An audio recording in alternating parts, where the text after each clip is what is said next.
यहाँ समझना वैभव, एक कक्षा में लड़कों और लड़कियों की नई संख्या का अनुपात कितना है? 2:5 है। यदि 10 लड़के कक्षा छोड़ देते हैं और 20 लड़कियां कक्षा में शामिल होती हैं तो कक्षा में लड़कों और लड़कियों का अनुपात 4:25 हो जाता है। अब कक्षा में लड़कों की संख्या कितनी है, लड़कों की संख्या आपको बताना है।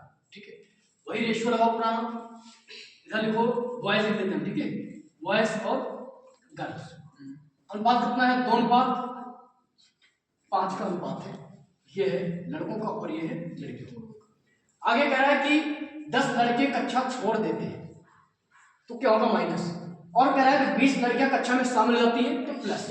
ये हो जाएगा मैंने, लेकिन जब कह रहे हैं ये हो जाता है तो अनुपात कितना होता है? 4:25 का अनुपात होता है। 4:25 अनुपात हो गया। कब? जब 10 लड़के -10 कर दो और लड़कियां शामिल हो रही हैं प्लस 20 कर दो। ये आपका सवाल बनता है। क्या करोगे? हमने बताया था तिर्यक का गुणा करोगे। क्या करोगे? तिर्यक गुणा करोगे तो 25 दूनी कितना होता है? 50। इसका गुणा करो तो 25 दूनी 50 और ये इधर 5 को 20।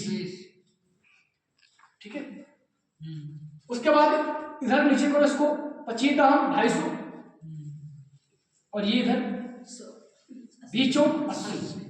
अब एक बात ध्यान समझना, समझने वाली बात, जब कभी भी सवाल में माइनस और प्लस आए ऐसे सवालों में तो हमेशा क्या क्या जोड़ा जाता है? क्या आता है? योग किया जाता है। जब सवालों में माइनस और प्लस कभी भी है तो जोड़ा जाता है। किन सवालों में? तो क्या करोगे? प्लस 80। 80 कैसे आया? 20 चौक 80 आ गया 80। ये आपका योग कितना हुआ टोटल? 330। कितना हुआ? 330। आपने इसका देखा था 25 दूनी 50, 5 को 20, इसका अंतर कितना आया था? 30। कितना अंतर आया? 30 आया। तो आपका ये जो हुआ 30, इधर देखो आगे 30 बराबर 330। ठीक है, ये अंतर निकाला हमने। 50 और 20 का अंतर कितना होता है? 30।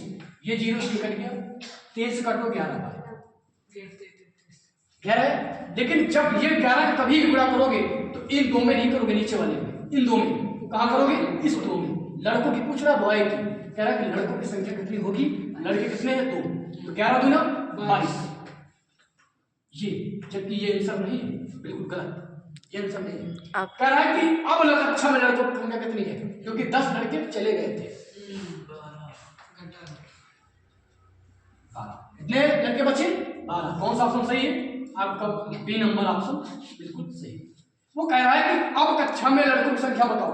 अब हमको बताना है क्योंकि 10 बच्चे क्या हो गए? चले गए। 10 चले गए 22 में, कितने बचे? 12। ये 12 आपका आंसर है। यही सवाल में पूछ रहा। कोई दिक्कत? आगे समझ में अब? ठीक है।